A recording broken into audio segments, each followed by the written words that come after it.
Hey there, cats and kitties. I am the Blues Man, Johnny Blues. With this video, I'll be discussing my thoughts on episode 2 of the anime series Log Horizon 2, the second season of Log Horizon.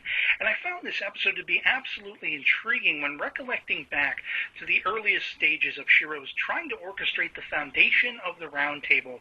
And there was that one guy, that basically he seemed as though he was going to be a thorn potentially in the side of Shiro, because he basically, in not so many unceremonious words, bold-facedly even, told Shiro as he walked out, I want nothing to do with this. We have our own goals.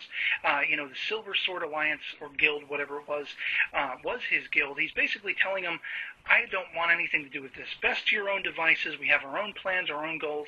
Not even going to be sticking around town. They basically decided to up and move to Suskino. And now that we have sort of this plan that has been hatched by Shiro, hoping to accrue all of the members of the Round Table, all this multi-millions of gold pieces and everything, just riches and wealth that they really need, basically Shiro realizes it's in the numbers of, who's going to have to take part in this raid, and the best course of action is to go seek out this guy who is basically a potential enemy, because he's not being watched by those people eavesdropping and trying to get inside, essentially the Round Table and tear it apart.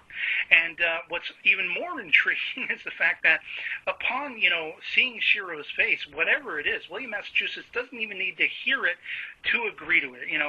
Sort of the plan of action and what's going to be involved. He's basically just like, if you're willing to come all the way here and ask for help, I can give you whatever I can give you, that kind of thing. And they have their discussion, and we find out that not only is William Massachusetts, this guy from old days gone by, still in action, we also have Demicast, who was just, I always thought, watching throughout season 1 of this show, that he would come back at some point and maybe be a thorn in Shiro's side, try to attack Shiro specifically, because they wiped the floor with him, and he's definitely holding a grudge. By the end of this episode, we see that he's going to try to undermine whatever the plans are that Shiro has in action in this particular raid and everything like that. And I wonder if that's hearkening to that, sort of end bumper of the previous episode of season 2, where we saw that Akatsuki and Shiro, they messed up, and they were effectively, air quotes, dead. That's totally going to be interesting to see how this all plays out, as we have now officially entered the underground sort of area, and the raid is about to commence in the next episode. Coinciding with all of this, much to my speculative sort of reasoning, we find that Akatsuki has basically been sidled up with Lanessia, and I've been wondering where she was and how she was doing, in the interim since the season 1 ending. And we find out that Akatsuki's not really having the best of times, just sort of trying to be all girly and be her protector, and they're talking very awkwardly over the food they're eating and the tastes and everything like that, because she is a person of the land, Lanessia, that is to say.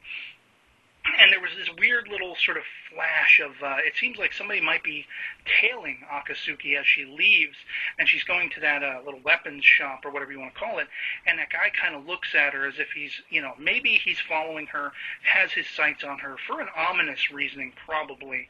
And I thought it was absolutely hilarious that we have now Sugu, and of course Region, going off on their own to see if they can find people to accrue for this particular raid that's upcoming, and they find my favorite new character in an anime ever, Tetra, who is just balls-to-the-wall hilarious, and very girly girl, but very comedic, and everything like that, rubbing all up on Naosugu, making him uncomfortable, and then telling him, I don't like when guys do that. So, she's contradictory in every, other word that she says, and she's hilarious when she's talking about Demicast and Demicast's so-called wife and everything.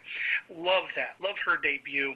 And toward the end of this, of course, we have Naosugu also communicating with Mario of course, the Crescent Moon Alliance, which I found interesting because it kind of sort of hinted in the previous episode that maybe there was a closeness between he and Henrietta, and there's also the aspect of this Tetra character and everything like that, so I'm just primped on the edge of my seat to see where we're going to go as the episodes continue.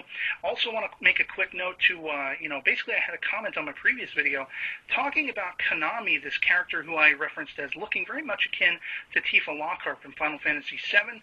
I hadn't even realized that she was probably hearkening back to the Tea Party flashbacks from Season 1. If that's the case, and she's that character that Shiro had sort of a kinship with, that's going to prove hella interesting when she crops up in this season proper.